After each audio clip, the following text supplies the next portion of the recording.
From the land of the rising sun comes the fiercest fighters, the hardest hits, and the brightest lights in pro wrestling.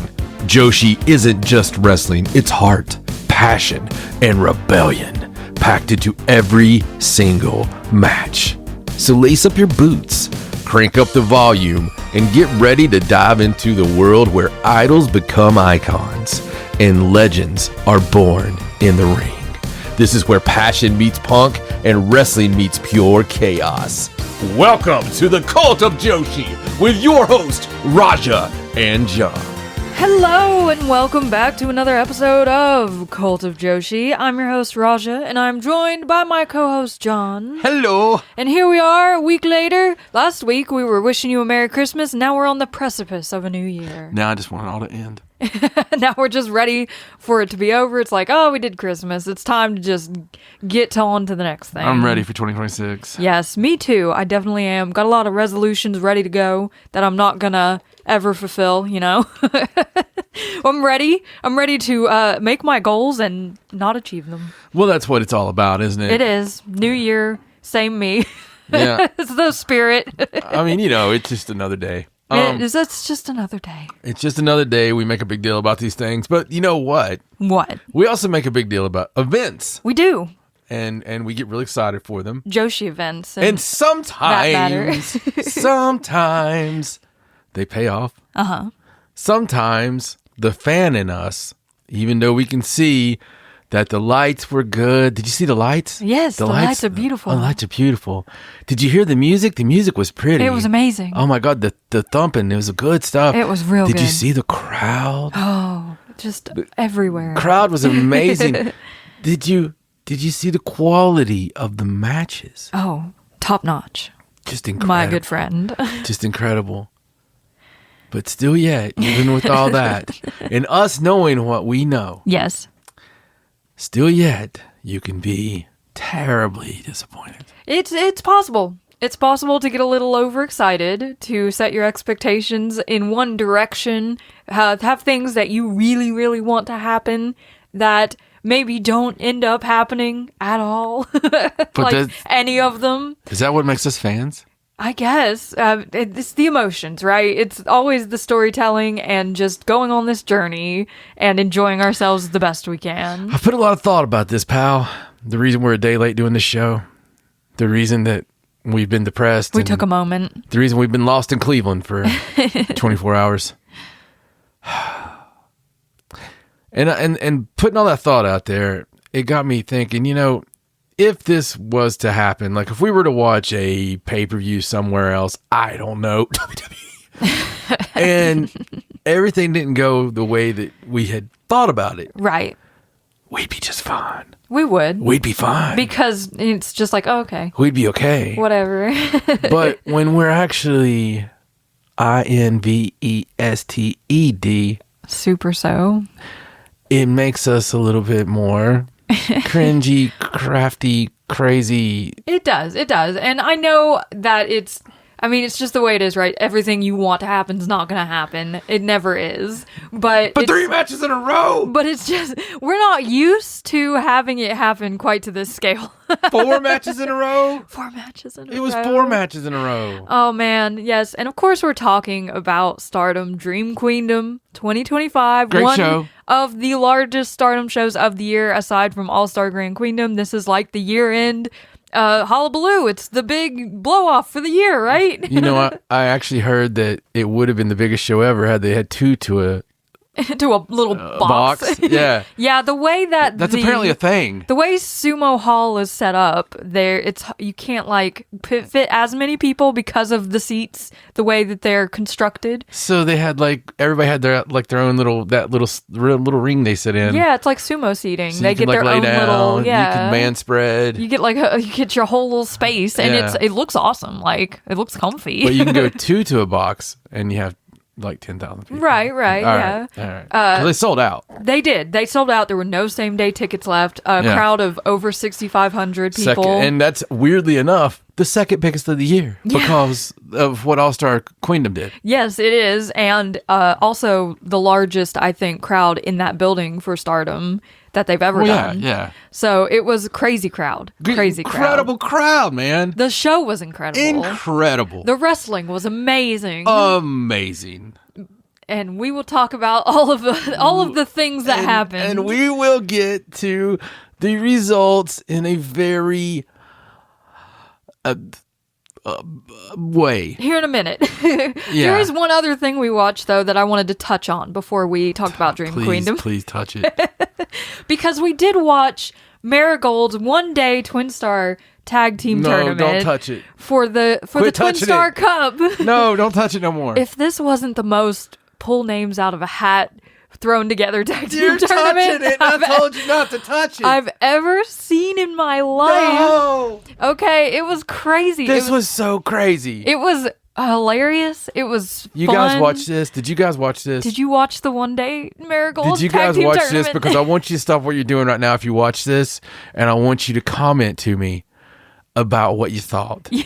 Like, just before you hear what we say. not good, bad, indifferent. I don't care about the quality. We're not shitting on nobody. No. It's the craziness. It's just the kind of insanity of the teams, of the booking.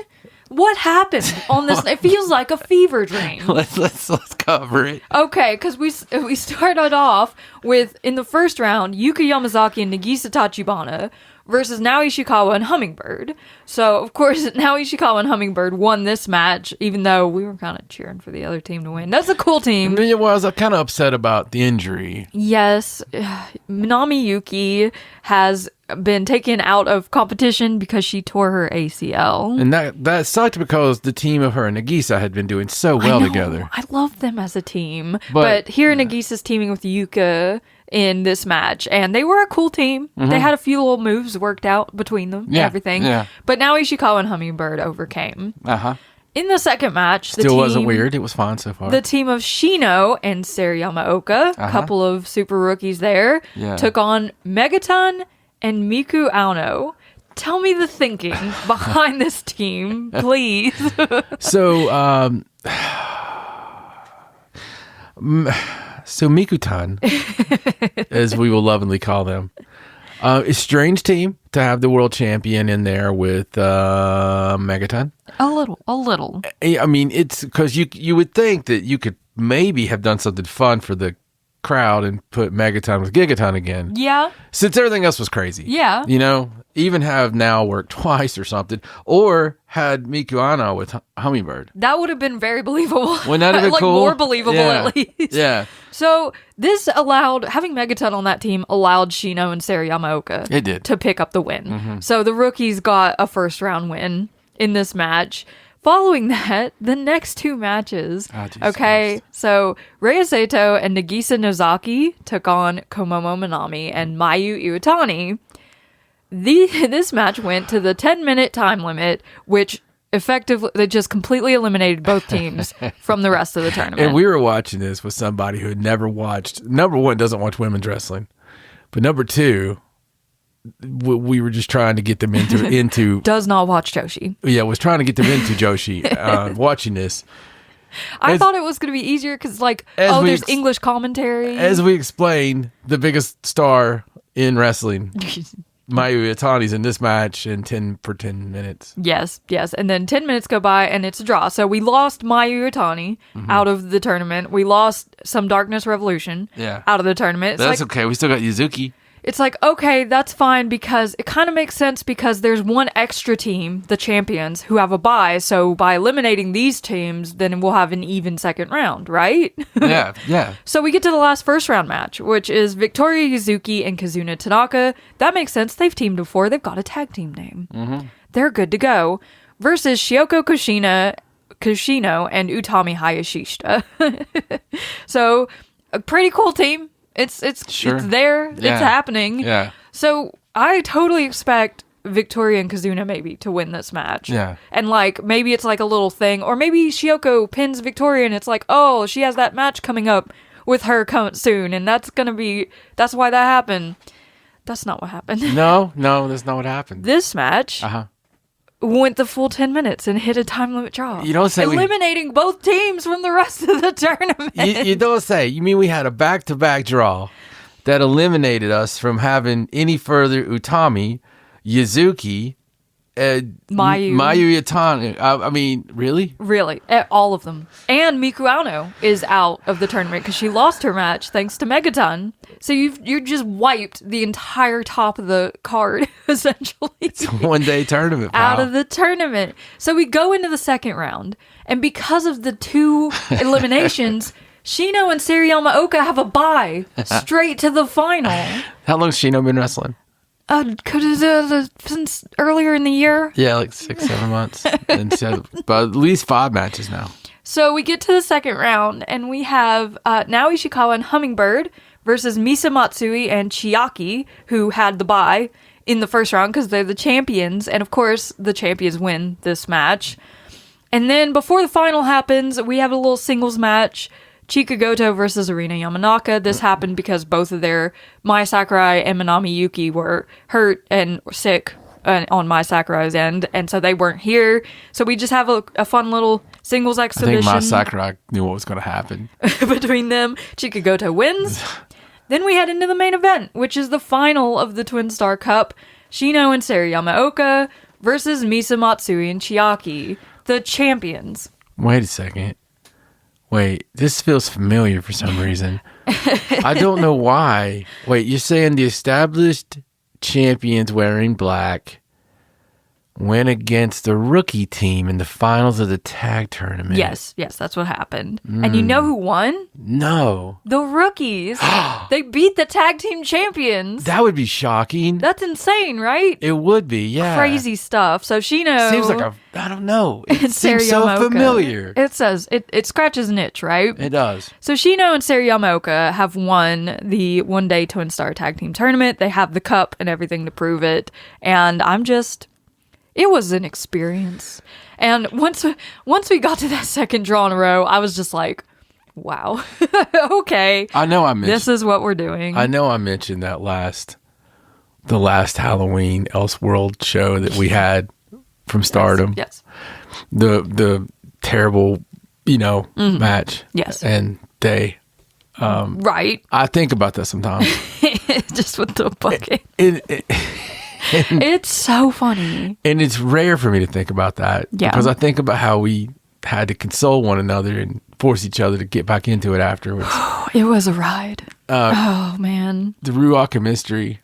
The Ruaka being the one under the mask. Oh, my God. Rossi being thrown into a coffin. Yeah. Oh, yeah. no. So I try not to think about it. But sometimes, I don't know why, dear, when we were watching this, I thought about that show. It just felt like this was very last minute, very thrown together. Like, I don't know. It was just like, we want to do a tag tournament. So like let's just somebody do this. showed up to Cork and Hall and seen that it was half full. Mm-hmm. And it was like, let's do 2 hours out of here. Because let me just tell you. So I've been on some shows in the past. Even with names. And if you go out there and you look out and the house is 23 people. Yeah. Sometimes they're like, all right, look, guys. We had all this planned. Never mind. Straight finishes. No crazy shit. 3 minutes apiece. Let's get out of here. Oh, man. And they even made it a point to point out in the first match how cold it was in there. And you could see people in the crowd in their coats. I was like, what is happening? What are we watching right now? Yeah, but you know what? We were watching that. Somebody could have been watching like a really poorly written last season of a show. They could have been. With all kinds of crazy jumping the shark stuff. They could have been. You're so right. And instead, we were watching something original programming. a Rossi original. that really, here's the way to look at it. Mm-hmm. Rossi's a goddamn content creator. He really is. Sometimes I think Rossi just likes us. And he's like, you know what? We've had some good stuff going on. We've had some really interesting things. They've been talking really great about us. They're not talking about us enough. Let's give them something to really talk about. Let's do a one-day tag tournament. Oh my gosh. Good Lord. Where the middle of it has every top star do the Rossi Watusi and get out of here. and we'll finish it with a complete mimic of the Stardom Tag Tournament. It's so funny. Yeah. So, that aside, Marigold does have some shows coming up. Yes. Tomorrow, on the 31st, That we will watch. they're having a late show for Japan at 10 p.m. Japan time, so it's like 8 a.m. for us, for once. They're doing a New Year's Eve show to lead up to midnight to the new year. So they're going to have a little small 4-person rookie tournament. They're midgets? And they're going to have awards for the year. Yes, small rookies. No, it's the actual rookies. And then they're going to have a rumble, but it's a mochi making rumble. Oh my God. God. And it just says the stars will make mochi up until the new year. Like, I don't know what it's going to entail. I don't know if there's going to be wrestling and mochi making. I don't know what's going to happen. I hope it's just mochi making. But I imagine it's going to be wonderful. I hope they describe how they're doing it, though, when they're doing Oh it. my gosh. It's going to be, I love Marigold. I listen, Marigold might be the funnest watch. It's, Without a you never doubt. know what you're going to get, do you? Listen, without a doubt, when I say, what's on tap tonight, Chief? And you're like, we've got a Marigold. I'm instantly happy. You're like, let's go. I am instantly happy. I know from first to last, I'm going to have running commentary. Yeah. I'm going to have oh my God moments. Yes. I'm going to have to turn the bass down on a surround You system. might see a fan try to jump a chair and eat it on the floor. Oh my God. Oh, we never did make a gif of that guy. I just remembered. Oh my God, that's been weeks ago. He tried to run from the action by jumping over the back of his Oh, chair and did just you- lost himself. Guys, listen, did anybody see that? Did you see the random Marigold house show a couple weeks ago where the guy tries getting out of the way and jumps on the back of the chair? The chair takes a header, and this dude took the hardest Darby Allin I've seen in a long time. Full bump. Oh man, Yeah. it was glorious. It Yes, was. That's Marigold in a nutshell, isn't it? Glorious. Yeah, but they do have an actual big show coming up on January 3rd. It is Marigold First Dream. That's like 1-3 is like traditionally when Stardom does their big New Year show. So Marigold does their New Year show What's on the 1-3 site as where well. where you can bet on everything? Kashi? Is that? I have no idea. Well, you can bet on anything. It's like they have like virtually everything on there. Uh-huh. Somebody needs to do like how many time limit draws? So many. So on 1-3, this is the card for Marigold First Dream. We'll have a 6-man match. Hummingbird, Natsumi Shozuki, and Koki Amurai. Both Natsumi and Koki are making their return to the ring. We'll take on Nao Ishikawa, Nagisa Tachibana, and Momoka Hanazono. So Momoka is replacing Minami Yuki, and we will see her and her bubble wand in the ring for Marigold. You did that for me, so I'd remember who that was. You can't forget the bubble wand. Well, obviously, wrestling states in the book of wrestling booking. Yes. Wait, I've got it over here. Hold on a second. Oh, right. Let's look up the passage. Hold on a second. Let's see. Returning superstars. Oh, they got to go over. So Hummingbird, Natsumi, and Koki are probably gonna win. Yeah. Then there's a singles match. Megaton will be taking on a mystery opponent, Popular K, Oh, well. which, as we saw hold on a on second, wait. Grand Destiny. Mystery opponent has to go over. So at Grand Destiny, she faced an M who ended up being Minoru Suzuki. And I know when we saw the press conference for this and they mentioned the K, you had a few like Kenta and like people like that suggestions. I thought you had a good one too. I can't even remember. We've been through a lot since that press conference. No, there was a really good one though. There was one that really made sense. I don't remember, honestly. Oh, I remember who I thought it was. Who? Yeah, exactly. I bet it will be that person. Exactly. Another singles match. Kyoko. Oh, Kyoko Inoue. Yes, you did mention that. Yeah, it'll be Kyoko. That would be so much fun. And Kyoko wins. Please bring in Kyoko Inoue.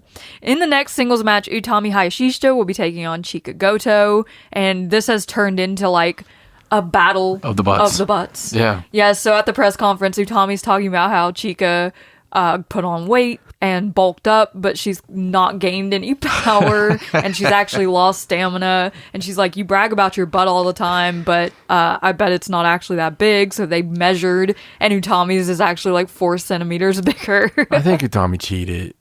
She might have. She was wearing some like cargo pants. I don't think Chica took it down on the Chicas because it doesn't look like Utami's is bigger. I know, it's funny because Chica was like, my butt's been in Yahoo News. Yeah. Like, she's like very proud of it. I found that. So there'll probably be a lot of hip attacking in this match. Utami wins. Probably.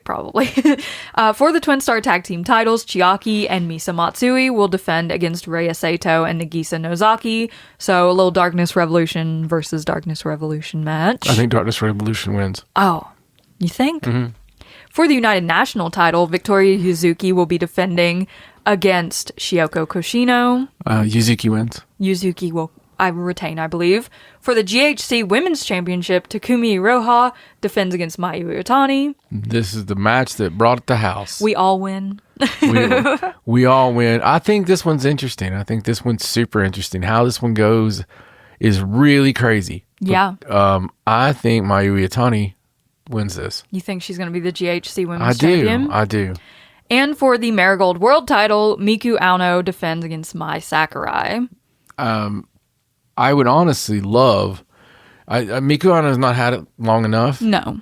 But man, I would love to see Mai Sakurai win this at I think this she'd point. make a good champion. For She's some been reason. really laying it in lately. So for some reason, old Sakurai has been really... She's kind of got your interest been going. popping off on me. Yeah, she's really turned it around, I think. So she's really... I mean, she's got some skills. Ever since she donned that black gear, it's like she just on another level. Yeah. So- Black Gear does that. Yeah, 1-3 should be fun. A fun Yeah, show. buddy. Hopefully there's like no craziness. Oh, I hope it's so weird.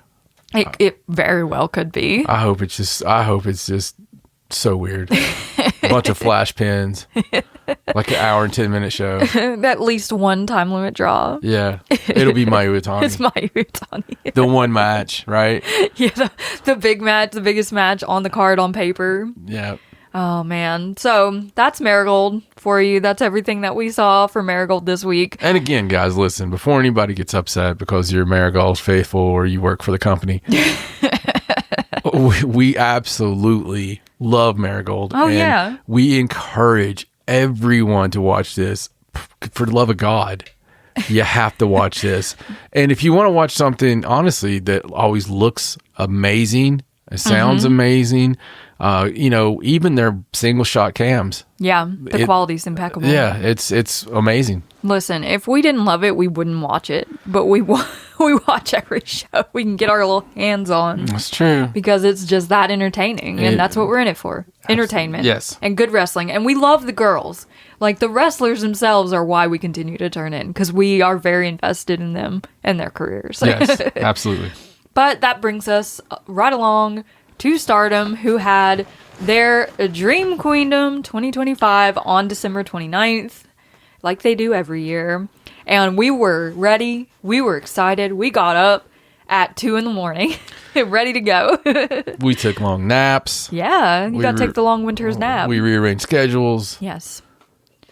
And here we are at Dream Queendom, sitting down with our snacks, opening up the show with a zero match, which was Emma Maishima and Kikyo Furusawa versus Ane Kanaya and Matsui Hamabe. So a little like debut partners versus debut partners rookie match. This was so to much kick us fun. off. It really was. It did a great job of just showcasing everything that these girls have learned since they debuted and started in Stardom.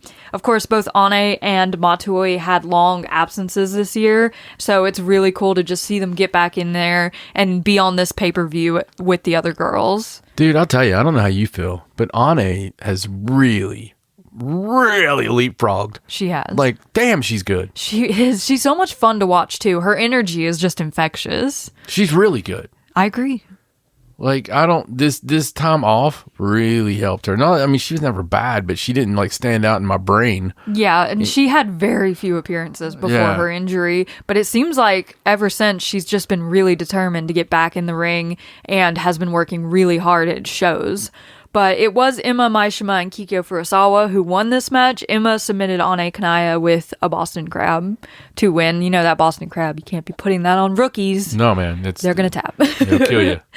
So that was the pre-show match. Then we had a little time, just hanging out before the main card kicked off. And when it did, we opened up the night with Tomoka Inaba and Shiri versus Azumi and Starlight Kid, who is back in the Stardom ring after her own injury. And Starbomb came out here looking like they were ready to have just the most fun in the world. Azumi donning a walkout mask to match Starlight Kid, which was really cute. And then you've got Tomoka and Shiri on the other side. Of course, Shiri has a very big match coming up on 1/4, so it was good that she kind of had this moment, I think, to... One might say she was distracted. Maybe a little bit. But Starlight Kid and Azumi hitting on all cylinders on this night. Like, Starbomb was the bomb. They looked amazing in there, and it was a little bit of a teamwork thing that got them the win. Azumi hit a double stomp, and then Starlight Kid with the moonsault on Tomoka Inaba to win the match for Starbomb. So Shiri on the losing side. Yeah, no, dude, it looked great.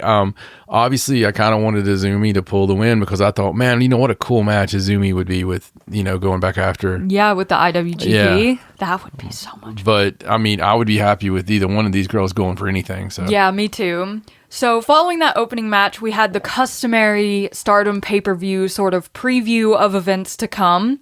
That was that were going across the screen. They showed pretty much the first 4 months of events that are coming up for 2026. And you just said that, and I totally forgot about the recap video from the beginning of the show. It was amazing. That was one of the best parts of the show. It was. I wish they had just shown us the video on the screen. Like, they just showed us the camera, like, going around the arena. So we did miss some things from the opening video, but it went through the whole of 2025, and it was so cool. It was crazy seeing recap of 2025, and it feels like 10 years.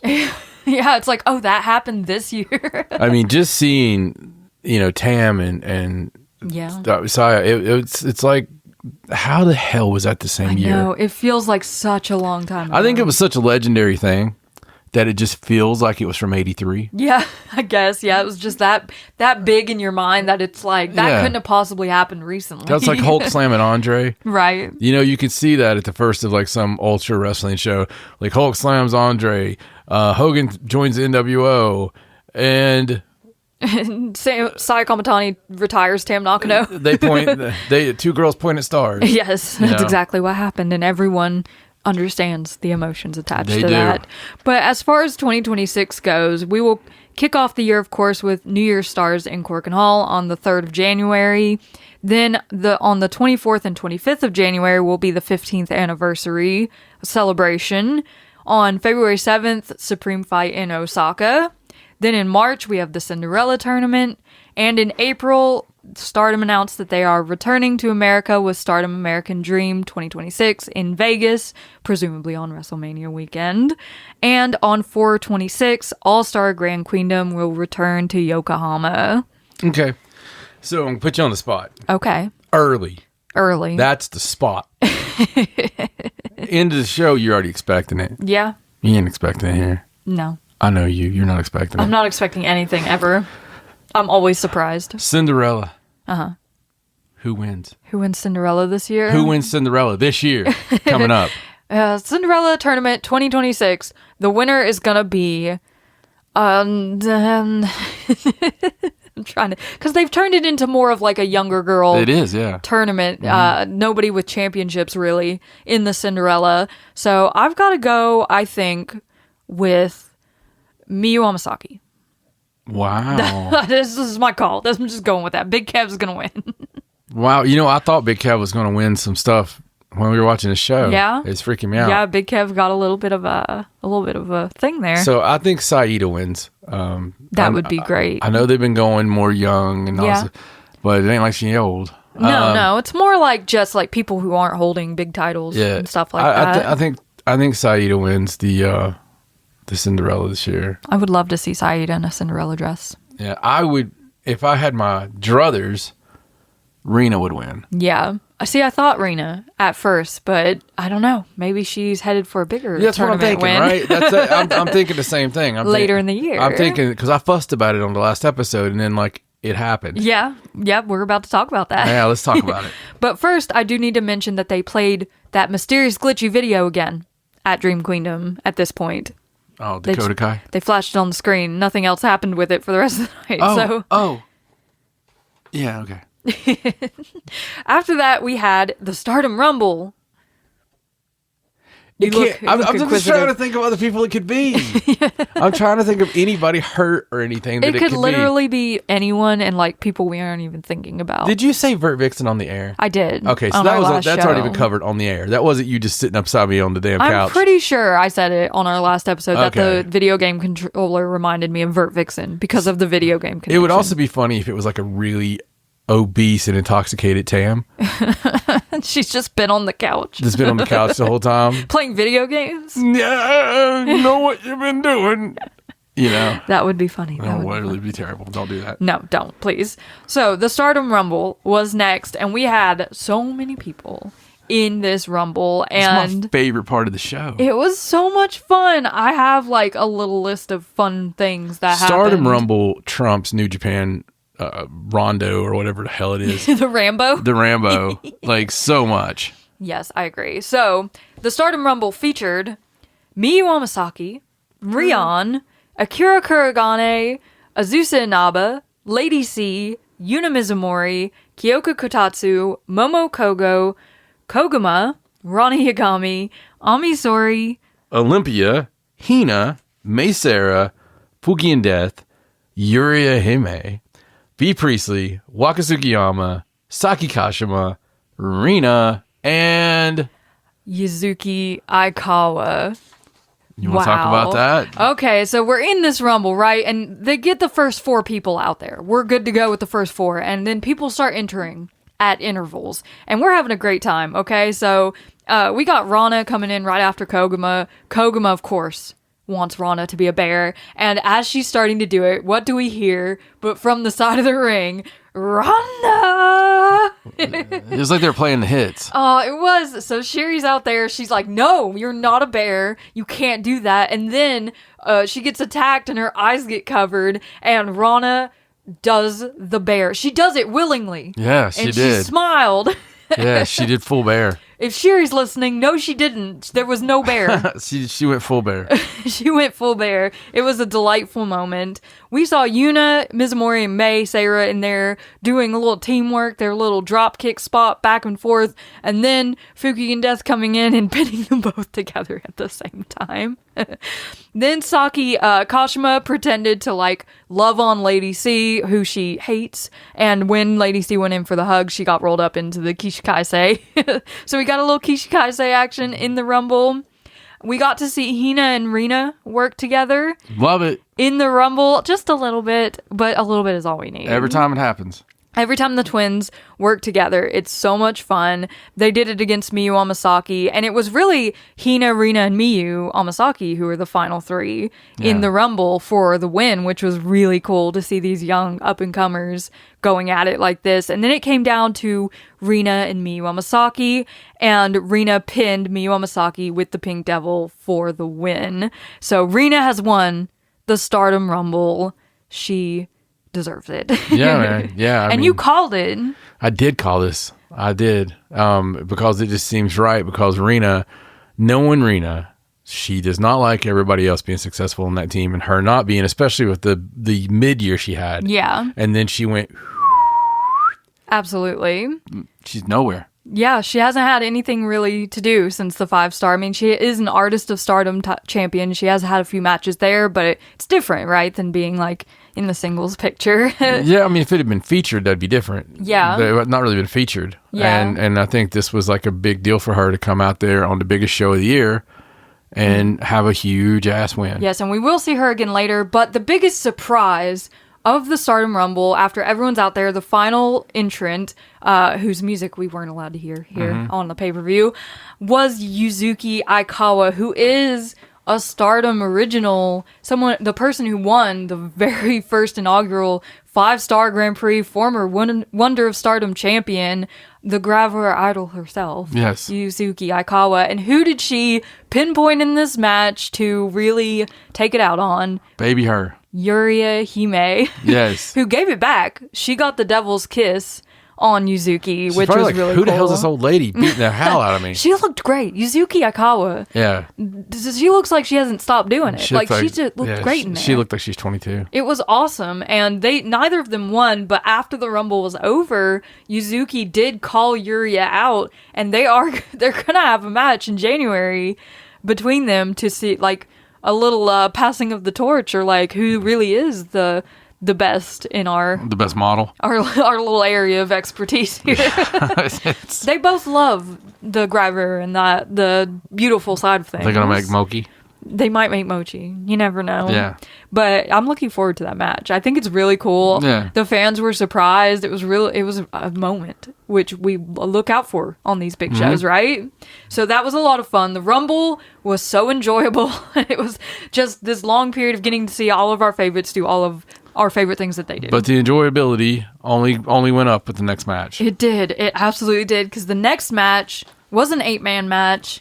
Itsuki Aoki, Rina Yamashita, Bozilla, and Suzu Suzuki The girls. versus Hanako, Xena, Micah, and Megan Bain. Yes. So we got a little Mavita Loca versus EXV. I assume Megan Bain is just an honorary member of EXV at this point because of Hanako and Micah being connected to her. But this match was incredible. From the start of Itsuki Aoki getting in there screaming her head off, Rina Yamashita and Hanako going at it like big power hungry girls, and then, of course, the kaiju battle between Megan Bain and Bozilla. Yeah, I think we got what we wanted in this. We got the taste of what a singles match there now would be like. Yeah. And, we got the singles match basically in the middle of this. And that's very Japanese. You can have 12 people, 8 people, 6 people, and you can still have a basic singles match. Yeah, you can have those pair-ups in these matches. It was a hell of a pair-up. It was hell of a moment, for the both of them. And they really went. Both of them went off the top rope in this match, like being dragged by the other person. Right. It was crazy. The crowd really reacted strongly to it. They loved it. They also very strongly reacted to Suzu and Micah getting in the ring together because they have a history from all the way back in 2024 from the 5-star Grand Prix. And so they really, it's been a time for all of them. But this match ended kind of funny because I have a running joke that Suzu Suzuki just does not hear counts. She has no idea what's going on with the count. So this did end in a double count out, which is very typical of Mavita Loca matches. It really is. But it makes sense, right? All these people they just want to brawl, and they were out there and they would not let each other back in the ring. A double count out. And we're definitely, you gotta imagine, getting Megan Bain versus Bozilla 1-on-1 in the very near future. I think so. And I think it was a great match for building. It was just good fun. It was a lot of fun. All these girls are amazing at what they do. So it was really enjoyable to watch them all go at it. No, I agree. But it was only an appetizer for the match of the night. Oh, I have to agree with you. In my opinion, I know that's going to be an unpopular opinion because there's going to be an opinion on the other match. This was my match of the night. So the next match was the re-debut match for Fua-chan, where she faced off against her trainer, Hazuki. And I was nervous. I was nervous and excited for Fua-chan because it's a big deal coming back into the wrestling ring when you haven't wrestled in a year and a half. And she hasn't only not wrestled, she's gone completely ghost silent in the world, socially, for the last year and a half, and then just pops back up in Stardom, and everyone's like, what is she gonna do? What's gonna go on here? And when I tell you that it looks like Fua-chan has spent the last year and a half just non-stop wrestling, she was incredible. She looked like a pro in there, like a veteran. Yeah, she is a pro, but she looked like a main eventer. Yeah. And the crazy thing about that is this is the first singles match she's ever had.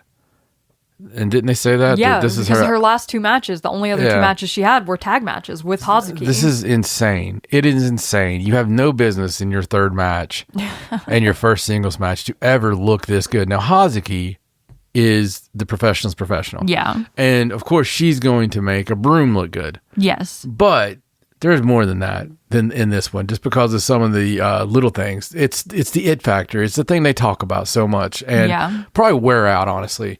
But I'm going to wear it out even more. It may be cliche, but I don't care. Fuwa-chan, looked so great. She looked amazing. She just looked incredible. She looked like she knew what she was doing. She had the ring presence, the ring awareness. She had the presence with the fans. The fans bought in, and she just lit it up, man. And you know, we were talking about, you could see her over as a ring attendant for the last few weeks. You could always see her face pop out of the darkness. Yeah. And there's something about that, because there's a million girls that take turns doing what you got to do, ringside attending, whatever. Very rarely do I see somebody that just, unless I'm looking for it, that pops up and takes my attention from the match. Yeah, absolutely. Because it's like things are happening. I see Fuwa-chan's head like it's floating in space and stopping my StarCraft. Right. It's just like so full of energy and life and excitement. And this match, dude, she gave it. She did, and it was amazing. There was like a point where she ducked under a kick from Hazuki and rolled her up, and I was like, man, that was so smooth. Like, I said it out loud during the match. And smooth, fast, and there's not any daylight in her stuff. No, she looked incredible. This match was so much fun. We watched it on the edge of our seats. We were just way into it. Of course, Hazuki did take the win with the diving senton in this one, and then gave Fuwa-chan all of her flowers and all the kudos afterwards. But if you don't take Fuwa-chan after this and just run with her into 2026, like, I don't even know what we're doing here. I don't know how many dues you even have to really pay. I mean, I think I would run with it, honestly. I think her dues were paid when she went to LA and the United Kingdom and started looking for training outside of Japan, and was just so passionate about it. Yeah, I agree. I think she's got what it takes, man. She has something. She's a natural. There is something there. And it's not always a smooth transition to go from like celebrity status to a professional wrestler, but I gotta say, Japan is really good at making that cross. Like, we've seen like singers and dancers recently in like Noah coming in, and like MMA fighters and stuff, and it's like somehow they know how to transition. I mean, listen, man, if you got it, you know it right off the bat. And I've seen many people start in this sport, and they're amazing. I see some people that should be amazing that 5 years later on, they're still trying to, go left in front of right. Right. So I think that there's just I think sometimes you just have that spirit. Yeah. And I think she definitely has the spirit. I agree completely. I love her. I love Fuwa-chan. She's amazing, and I cannot wait to see what she goes on to do from here. But then we got into basically the big 4 matches of the night, right? So we kicked off the second half of the card with the singles match between Suri and Natsupoi. And I don't know what I was doing on my notes. Just ignore that. I bolded the wrong name. I guess I was just sad. It's fine. This match was great, okay? It was everything you would expect from these two. She has it, Natsupoi won the match. I do. I have Natsupoi's name bolded for some reason, but this match was incredible. They beat the crap out of each other, as you would imagine. They threw everything at each other, kicked out of each other's finishers, left and right. There was like hardly anything that left that they could throw at headbutts, slap battles, anything you could think about. It was amazing. But in the end, it was the arm trap Uranage from Suri that put Natsupoi away for the 1-2-3. Suri wins the match, and we're kind of left thinking, what now?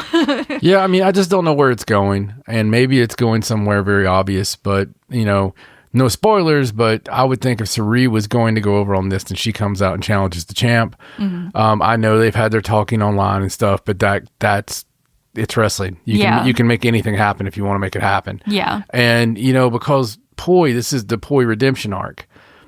I don't agree with some of Suri's comments, like sometimes you just battle and it makes you better and other. Right. No, it's Poi. It's Poi. It's world championship level Poi. And, so I was expecting honestly her to win this and overcome. Maybe we're Cody Rhodes in it. Yeah. And, making it wait a little bit. But I don't know, man. I don't know what that value is.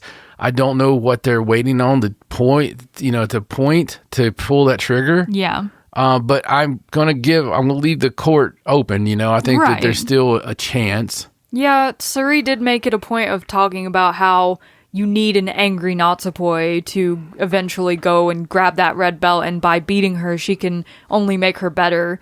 But I don't know, it just felt a little deflating at this point not to have Natsupoi crush Sari. Yeah, you want Natsupoi to beat the freelancer. Yeah. And, it's just on this show, especially. On Dream Queendom, but of all places. Again, Sari is one of the best in the world, if not the best in the world, depending on the day. Yeah.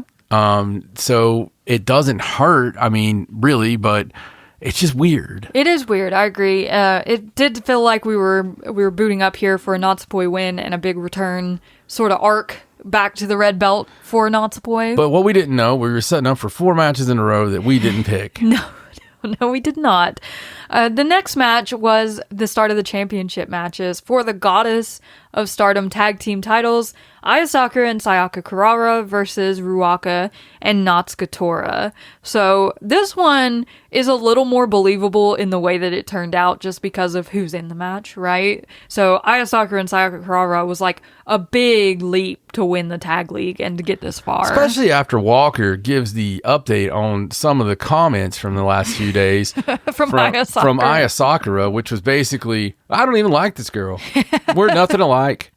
We have different opinions on things. At least the junior titles we would age out eventually. These titles are different. Holy shit. What am I doing with my life? It was kind of like the doubt you have walking the aisle. Right. And you get cold feet. You're like, I really did like this guy, but oh my God, what's going to happen tomorrow? Right. And I was a little deflated. I know. It's like, why are you even in the tag team if you don't get along? Yeah. I didn't even want to know that. Yeah. That was a little, I'm sure she didn't mean to be mean by it. I'm sure she was just like, even though we're different, we've put aside our differences and come together as a tag team. So many tag teams are to beat like that. hate and take them out, right? You pointed it out when during the time you're like, look at Ricky and Robert.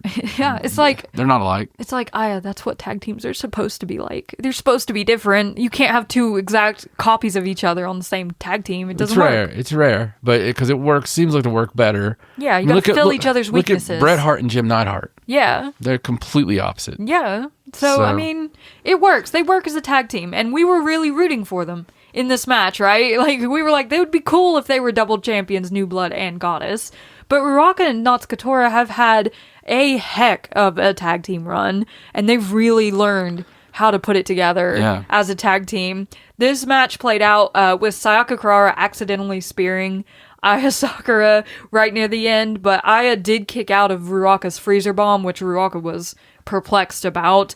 But it was Ruaka who pinned Aya Sakura after a big, ugly German suplex hold to win the match. So Hate, Ruaka, and Natsuko Tora retain the Goddess of Stardom tag team titles. Way to go, girls. And they got out of Dodge pretty quick, and then Aya Sakura took her time to talk about how frustrated she was, and they were very emotional about losing this match. I think the comments are leading to something with them too. They might be. We might have a little... I think it's kayfabe. A little versus between Aya Sakura and Sayaka Kurara eventually. Makes sense. Maybe something happens and they lose the New Blood titles and look, they're at odds. Poi and Sariano hated each other for years. So they love each other. They just have very competitive relationship. No, I'm saying like storyline wise, we build up to the chain and all.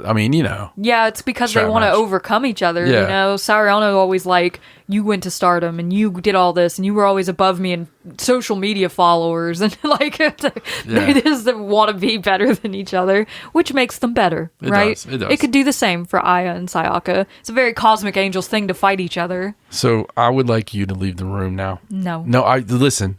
We made this studio. Safe space studio. We can talk about anything in here. It's fine. Except this. No, I had my 24 hours to decompress. I'm fine. I can handle this. The Wonder of Stardom title match was next. Okay, I gave you a chance. Konami defending the white belt against Saya Ida. I'm just saying the door's unlocked. And Saida came out. She was game. She had half of her face painted white with a little kabuki-esque face paint there, ready to fight. Maybe she just should have painted the whole face. Dude, Konami dominated her in this match. I mean, she had some hope spots. The whole first 2/3 of the match was all Konami offense. There was a couple things she started to do and she got turned around on. Yes, every single time she got a move or even an attempt for a move, it would turn back around to Konami's favor. Eventually, Saida did get her feet under her. Konami worked her arms pretty heavy in the first part of the match, trying to go for that armbar a lot. And Saida had to work through that for her chops and everything like that. She had a lot of arm pain going on. And late in the match, the crowds really started to get behind Saida. A lot of chanting of Ida and trying to help her get out of these situations. But it was Konami's... it was a pretty crazy looking submission, actually. She submitted Saida to retain the Wonder of Stardom Championship. So I knew when the match was starting. Something about it. You were like, shit. I just knew it. I got very negative because I care about you. And I didn't want you to have to go through what it felt like we were getting ready to go through. And holy shit. It was about as bad as it could be for someone who wanted Saida to win. I jokingly said on the last show, will you be okay if Saida straight loses with no cheating? and there's no payoff at the end. I can laugh about it now. And you're like, I'm pretty sure I said no at the time. Yeah, you're like, no, I don't think I will be. You're like, because there's never been anything ever make any more sense than Saida winning this white belt. It felt right. Well, the crowd agreed with me. Yeah. Well, you know what? There's a lot. Okay, it's fine that Saida lost. It's fine that Hanan didn't get involved at all, even though she was right there on commentary. Just right there, right beside. Right. Did you see the new round of text messages that came out from WWE? No. You remember the first time Cody was going after the world title with Roman? Yes. And he didn't win. Yeah.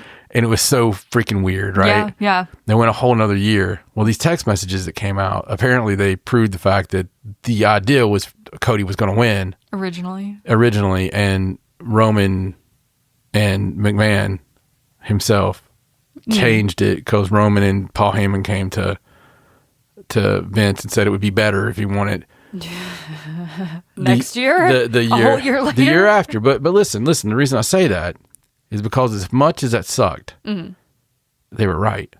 I mean, it did. It created the whole finish the story narrative. I mean, they were right. However you want to look at it, they had record year. Yeah. They had everything was still, palatable. Everything was still going. Palatable. It maybe, just maybe, they're creating a folk hero here. Maybe. Because Saida, everybody's been behind Saida for a long time. Yes. That when they were beating her like a John Bonham Led Zeppelin drum, and every show it was like the joke, right? That Saida's going to take the pin, right? And then everything she did coming up through Wingori and all the rise that has happened, taking the helm of stars, during Hanan being out. And really, after Mayu Iwatani and then Hanan going down and then taking that and taking the girls and leading it and being that burning bright star, maybe it's going to lead exactly where you want it to lead. Maybe. And, it's going to make you want it even more now and expect it even less. Right. It's like she didn't get it last time. Why would she get it this time? So, as far as that goes, this was a match. And I think that maybe it pays off in the long run.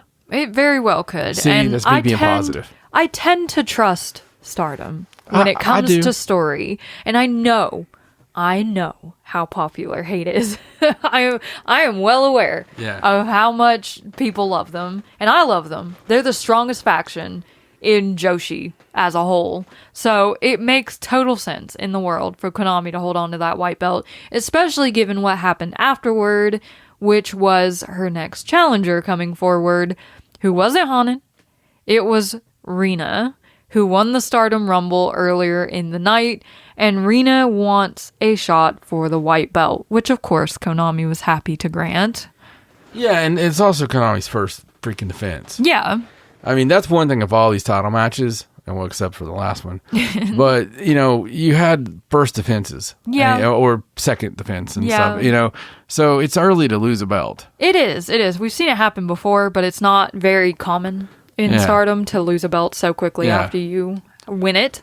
So Konami's going to be the white belt champion for a little longer. I don't know if Rina's going to be the one to dethrone her. I think it would be cool. I think Hanan does it.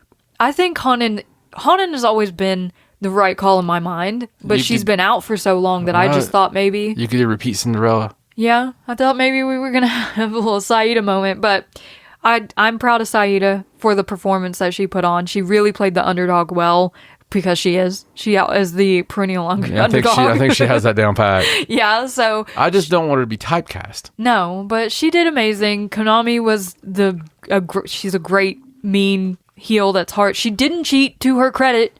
There was no interference, no cheating. So, I mean, congratulations to Konami for retaining the white belt. But that brings us to our main event of the evening for the World of Stardom Championship. Saya Kamatani defending against Saori Anou.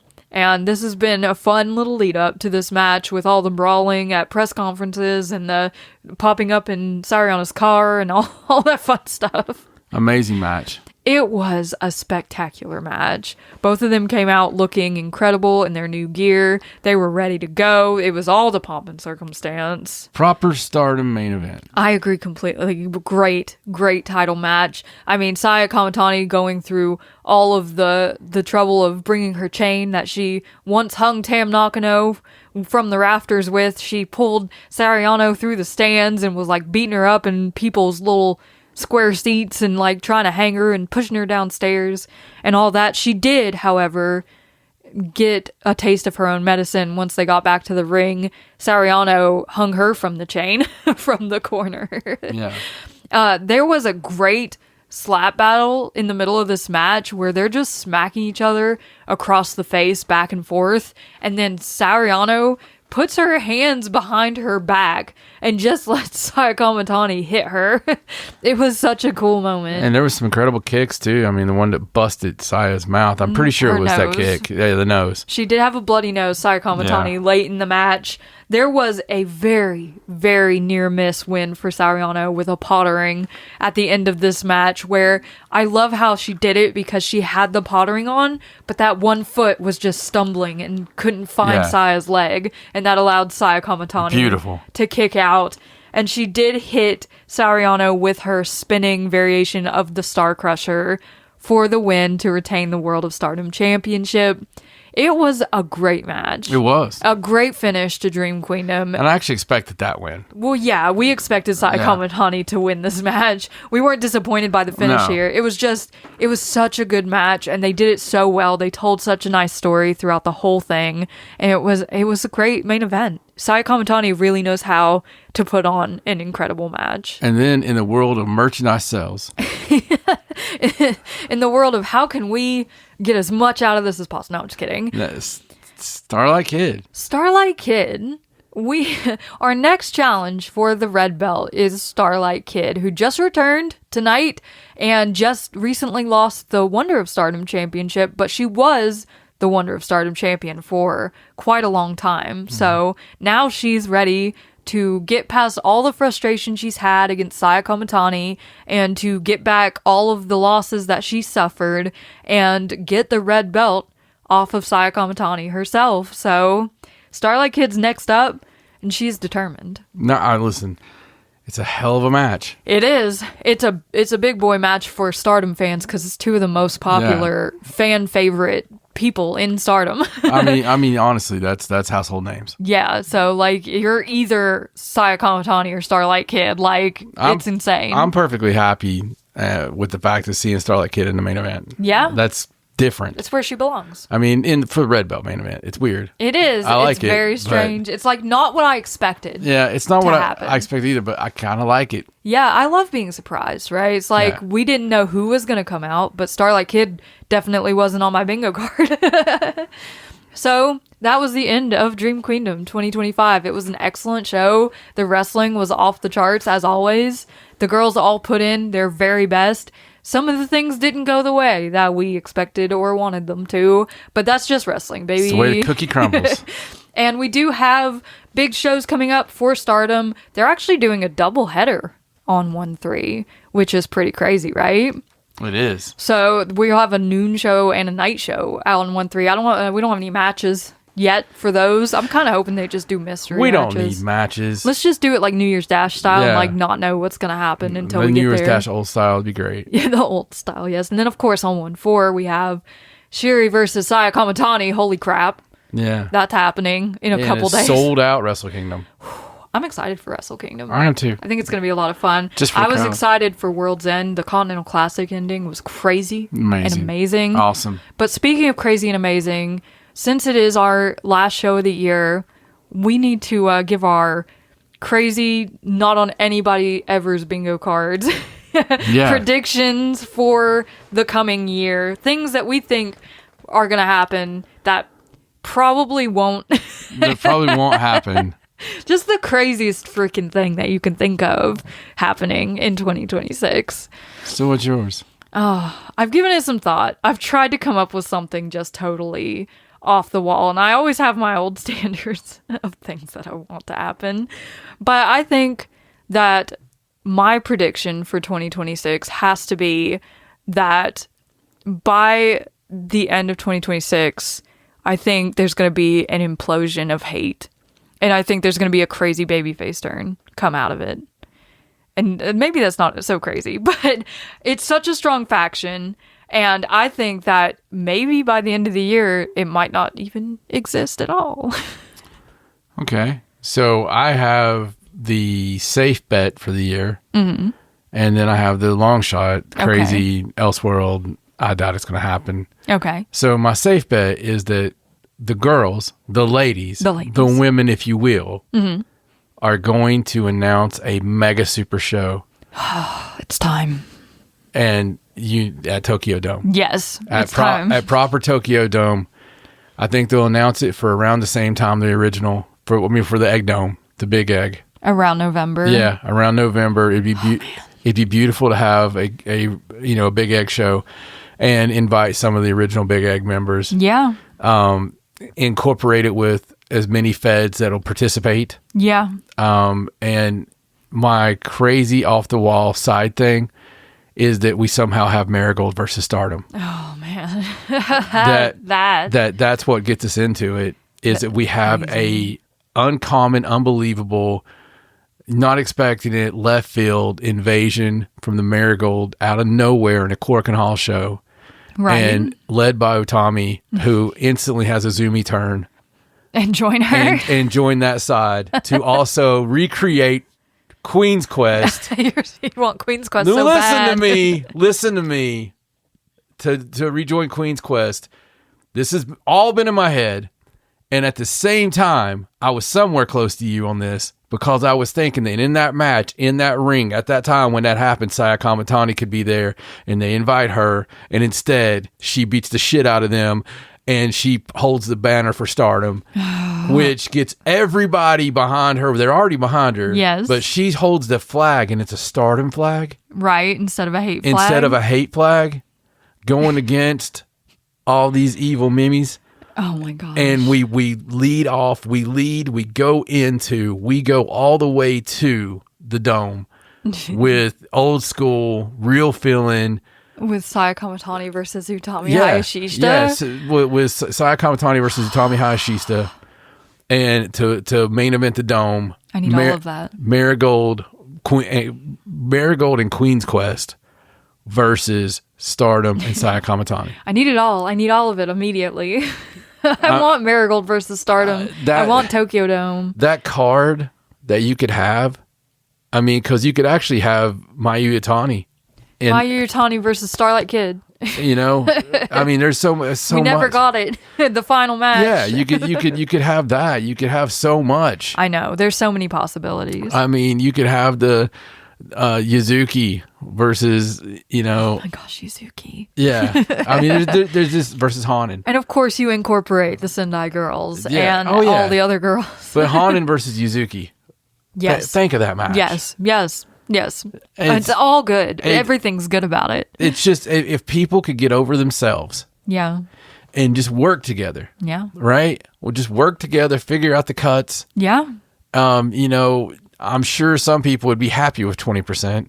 Yeah, and back at the Egg Dome, we even had a little WWF. We could send Io and Kyrie back, like, for the show. Like, come on in. I mean, it would be amazing just to fill 50,000 seats. Yeah. With women's wrestling. It would, and I think we could do it. I think it's entirely possible at this point. And, you know, the whole thing about raising tides, right? Mm-hmm. And it really does. Yeah. It really would raise every ship in that yard. Absolutely. People would find all things to love. They would talk about it 30 years from now. Yeah. Right? Yeah. They would, because it happens that way. You'd have some wacky people doing whatever a podcast is 30 years from now. Yeah. Talking about nonstop, incessantly. Yes. Never shutting up about that. Because it's incredible. About that show and about how it felt and about how, oh my God, I would love to have been there. Yeah. And I think we have all of the tools to do it right and to make it as spectacular as it possibly can be. And just the most amazing thing ever. And it would totally 100% be our first trip to Japan. Yeah, so not missing that. So I mean, that's my long shot. You know, my sure bet is, you know, obviously the announcement of Tokyo Dome. Right. My long shot is how much fun it can be. Oh man. So any Marigold versus Stardom feels like an impossibility at this point, but man, would it be good. What do you guys think? What do you guys want to see? What's your long shot? Yes. What do you think is going to happen in 2026? Yeah, what do you think is going to happen? What is your not on the bingo card? What do you hope in your heart is going to happen?